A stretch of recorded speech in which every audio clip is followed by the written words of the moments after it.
extending their longest streak in franchise history. They're now the 13th team in NBA history to win 9 straight games in a single playoff run of the previous 12 teams.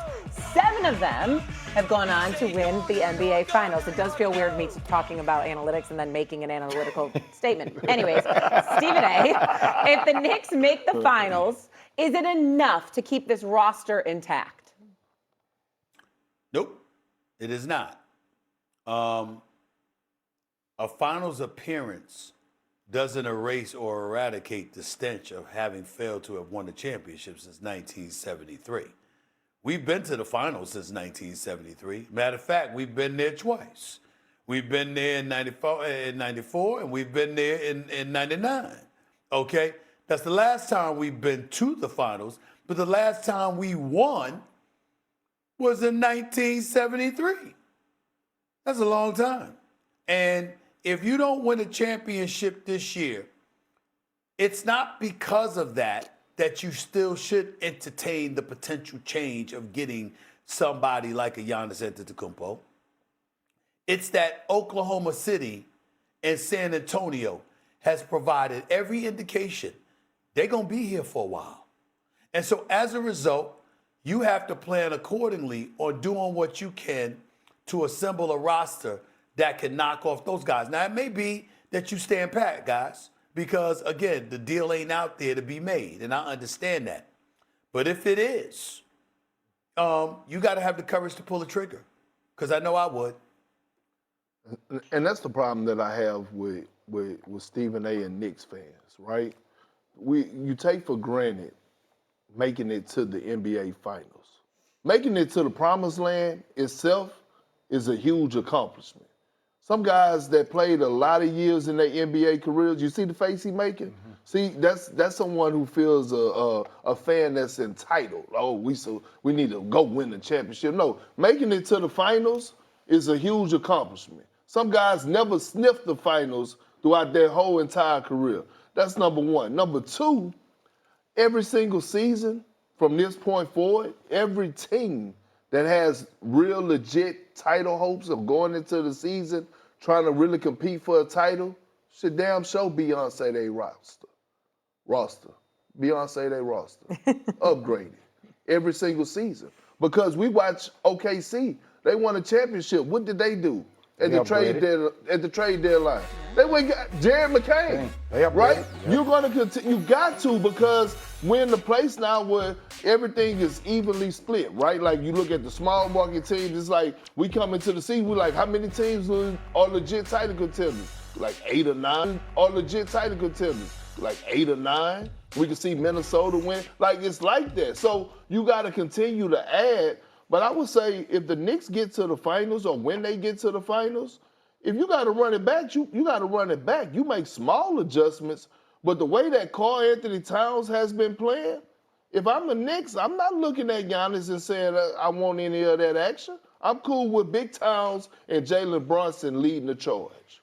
To Stephen A's credit, as the man who's sitting courtside of every Knick game is saying right now, Fat Joe, yesterday's price is not today's price. So, to his point, this is an arms race, but for everybody else, I would say I am trending towards more of your direction, KP, right now, with just the continuity and how they are playing. It still feels like there's a lot for them to continue to unlock. And here's one thing I'm going to say to you both. Yo, chemistry is one delicate thing, man. It's a delicate thing. And I know we have conversations about people that we can put on the Knicks team, but what have we seen with a lot of other teams around chemistry issues? We talk about death by 1,000 cuts, front offices, like whose team is it really? Who does this superstar feel like? You know, I feel like I should get more of the clout. I feel like I should get more of the reps. Things should be built around me a little bit more. That's a very delicate thing. You bring in another superstar, if they don't understand pecking order and where things exist, that chemistry is slightly off. That's a different outcome. I don't know if I want to mess with the chemistry of the New York Knicks, at least for another year, if they don't close a deal. Stephen A. Listen, like I said, a lot depends on what you're witnessing. For example, you don't think in the offseason, let me sit in a room with Jay Williams and Big Perk right now, right? Put them up on the screen, please. When I want to see them when I'm talking to them. So we in a room, and we're the executives for the New York Knicks, not World Wide West and Leon Rose. It's us, right? And New York Knicks go to the finals. Who is final and they get executive say? outmatched. The final say would be me. But the point is, but I'm brilliant because I know I'm not. I have brilliant people beside me. You understand what I'm saying? Give me the info, I'll make a decision. Here's the deal. We see that San Antonio or OKC, to beat them requires an upgrade. That's one element to look at. The other element is for reality to kick in once the dust settles. Was Atlanta really that good? Was Philly really that good? Was Cleveland really that good? You see what I'm saying? You sort of looking at these things and you're going like this. I'm just saying, you're looking at them and going like this. Yeah, they all right. You understand? But that's not going to be the case moving forward.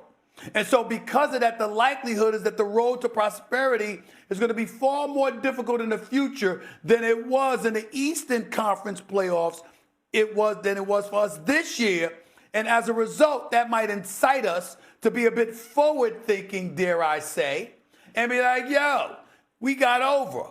It worked out for us. Because Embiid wasn't healthy. Atlanta was young and wasn't ready. And Cleveland was too damn soft and fatigued and tired and all of that. Yo, that might not be the case down the line. We need to be prepared for some Rough Riders coming after us. You understand? That's going to somewhat resemble a little bit more of OKC and San Antonio through the Eastern Conference to get to the finals. And then when we get back to the finals, we got to be ready for those brothers. Those are the reasons you make those decisions moving forward. Stephen A., you have the Knicks have the best player in the Eastern Conference. Matter of fact, he's been the best player in the Eastern Conference over the last 3 years. We just been trying to find a replacement for him in Big Body Brunson. That's not the point, though. No, it is the point. It is the point because when you think about what you're building around him as your leader, then all of a sudden you start to go back to what Jay Will was saying, the chemistry. Him and Karl Anthony Towns, they fit together so great. Karl Anthony Towns in this new role, like, to me, if the Knicks face OKC in the finals, OKC will win. If the Knicks face the San Antonio Spurs in the finals, I'm going with the Knicks because of Karl Anthony Towns' ability to pull Wemby away from the basket. And by the way, I believe the Knicks had their number this past in the regular season. Listen, so at the Garden. All right, we got a break. We got to take a break. We'll come back. I'm sorry, we're up against it here. We'll come back. Remember, they didn't